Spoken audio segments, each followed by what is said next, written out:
Kamustahin po natin ang bentahan ng mga bulaklak sa Dangwa, Maynila. At syempre, naroon po sila, Banyuber. Lab, naku, doble, triple. Alam ko na yung tinatanong mo. Talagang nagkaroon ng pagtaasigan. No? Sinasabi nila 20 to 30% yung itinaas po ng mga presyo ng ating mga bulaklak. Alam niyo no, pag in demand yung ating mga bulaklak ay nagkakaroon po talaga ng pagbabago ng presyo mga kapuso. Ito na, abangan nyo na po ano yung mga presyo ng ating mga bulaklak dito sa Dangwa. Unahin po natin itong mga Malaysian moms. Usually daw po pag ganitong araw ng undas o papalapit ang araw ng undas, lahat po kasi ng klase ng bulaklak ay mabenta. No? At ang Malaysian moms, surprisingly mga kapuso, na dating 150, in fairness ngayon po ay 150 pa rin. Ayan. So nagkakaroon kayo ng idea kung ano yung pwedeng kunin. Ang carnation naman na dating 180, ito tagtaas ng 20 pesos, 200 pesos na po ngayon. Aabot daw yan ng hanggang 300 pesos. Posible bukas mga kapuso. Okay, ang isa pa pong mabenta pag ganitong undas, of course ang orchids natin.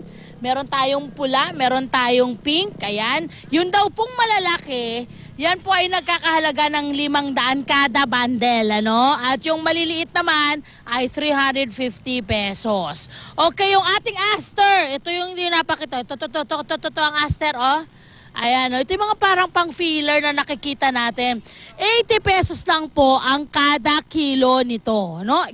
Per kilo po ang ibinibigay nila dito po sa aster na ito. At ang maganda sa aster, medyo matagal-tagal po ang life niyan, mga kapuso. Kahit iwanan nyo po sa puntod. Tsaka hindi po yan pag nanasaan ng mga nangunguha ng bulaklak. Okay, yung Stargazer. Ayan, ako, marami po yan.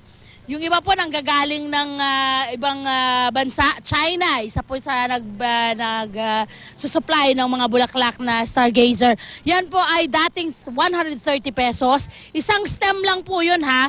At yung isa ngayon po ay 150 pesos na. Okay, expect nyo rin po magkaroon ng ibang presyo yung ating pong Stargazer. Okay, punta na tayo sa mga arranged na mga kapuso. I'm sure ito yung isa sa mga pinakamabenta also.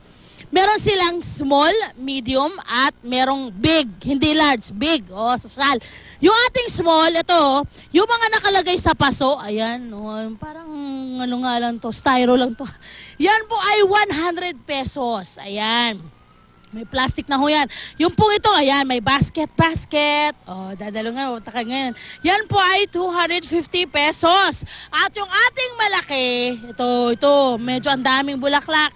Yan po ay 500 pesos mga kapuso. Okay, yung dati nandito kami nung Monday, na sinasabi po ang mga taga-Dangwa, yung isa daw sa mga mabili rito, yung tinatawag nilang, Astromeria na 20 pesos lang. Ngayon daw po nagtaas 50 na. At ang problema, wala pong dating. Kaya medyo, yun lang po yung pagpipilian natin mga kapuso. Ayan! Balik na tayo kay Igan. Yan muna ang update namin dito sa Bulaklakan ng Maynila. Maraming salamat, Laban Ver.